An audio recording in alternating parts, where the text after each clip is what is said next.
Hello friends, ನನ್ನ ಹೆಸರು ನಾಗವೇಣಿ. ನಾನಿವತ್ತು ಮಾಡ್ತಾಯಿದ್ದೀನಿ ಪುದೀನ ಚಟ್ನಿ. ನನ್ನ ಚಾನಲ್ಗೆ ಸಬ್ಸ್ಕ್ರೈಬ್ ಆಗಿಲ್ಲ ಅಂದರೆ ಸಬ್ಸ್ಕ್ರೈಬ್ ಆಗಿ. ನಾನು ಮಾಡೋ ವಿಡಿಯೋ ನಿಮ್ಗೆ ಇಷ್ಟ ಆದರೆ ಶೇರ್ ಕೂಡ ಮಾಡಿ, ಲೈಕ್ ಮಾಡಿ. ಮೊದಲಿಗೆ ನಾನು ಪುದೀನ ಹಾಕ್ಕೊಳ್ತಾ ಇದ್ದೀನಿ. ಇದು ಪುದೀನ ಚಟ್ನಿ ಆಗಿರೋದ್ರಿಂದ ಇಷ್ಟು ಕೊತ್ತಂಬರಿ ಸೊಪ್ಪು ಹಾಕ್ಕೊಳ್ತಾ ಇದ್ದೀನಿ. ಫ್ಲೇವರ್ಗೋಸ್ಕರ, ಟೇಸ್ಟ್ಗೋಸ್ಕರ ಶುಂಠಿ ಹಾಕ್ಕೊಳ್ತಾ ಇದ್ದೀನಿ. 2 ಎಸಳು ಬೆಳ್ಳುಳ್ಳಿ ಹಾಕ್ಕೊಳ್ತಾ ಇದ್ದೀನಿ. ನಿಮಗೆ ಎಷ್ಟು ಖಾರ ಬೇಕೋ ಅಷ್ಟು ಹಸಿಮೆಣಸಿನ್ಕಾಯಿ, ಸ್ವಲ್ಪ ಪುಟಾಣಿ ಹಾಕ್ಕೊಳ್ತಾ ಇದ್ದೀನಿ. ಎಷ್ಟೊತ್ತು ಬೇಕೋ ಅಷ್ಟೊತ್ತು ಚಟ್ನಿ ಕಲರ್ಫುಲ್ಲಾಗಿ ಗ್ರೀನಾಗಿ ಇರಬೇಕು ಅಂತ ಲಿಂಬು ಹಾಕ್ಕೊಳ್ತಾ ಇದ್ದೀನಿ. ರುಚಿಗೆ ತಕ್ಕಷ್ಟು ಉಪ್ಪು ಹಾಕ್ಕೊಳ್ಳಿ. ಸ್ವಲ್ಪ ಆರ್ಗ್ಯಾನಿಕ್ ಬೆಲ್ಲ ಹಾಕ್ಕೊಳ್ತಾ ಇದ್ದೀನಿ. 1 ಎಸಳು ಹುಣಸೆ ಹಣ್ಣು ಹಾಕ್ಕೊಳ್ತಾ ಇದ್ದೀನಿ. ಈಗ ಗ್ರೈಂಡ್ ಮಾಡೋಣ ಸ್ನೇಹಿತರೆ.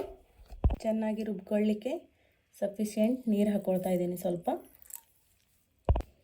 ವಾವ್, ಎಷ್ಟು ಚೆನ್ನಾಗಿ ರೆಡಿಯಾಗಿದೆ ನೋಡಿ ಚಟ್ನಿ. ಇವಾಗ ಇದು ತಿನ್ನೋಕ್ಕೆ ರೆಡಿಯಾಗಿದೆ. ನನ್ನ ವಿಡಿಯೋ ನಿಮಗೆ ಇಷ್ಟ ಆದರೆ ಲೈಕ್ ಮಾಡಿ, ಶೇರ್ ಮಾಡಿ. Thank you.